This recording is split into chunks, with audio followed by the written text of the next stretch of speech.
कोटगढ़ यह एक सुंदर और आकर्षणीय पर्यटन स्थल जोठारे पहाड़ मध्य एक कृत्रिम झरणा बहुछि। यह नयागढ़ जिले में अवस्थित झरणार चारिपाखर पथर रे गठन होइबारु यह एक प्राकृतिक झरणा परि लागुछि। सेहिपरि एठारे रंगीन फूल एवं गछगुड़िकर सुंदर तैयारी करा जायछि जहाँ एही स्थानटी को आकर्षणीय करिथाय। रास्ता पार्श्व छोट छता लगाइथिबा मध्य एहाको देखिबाकू सुंदर करुछि।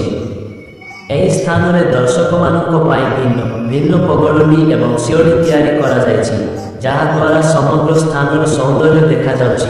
बालक मानक पाई खेल करिबार स्थान एवं पानीर कुआर व्यवस्था मध्य अछि।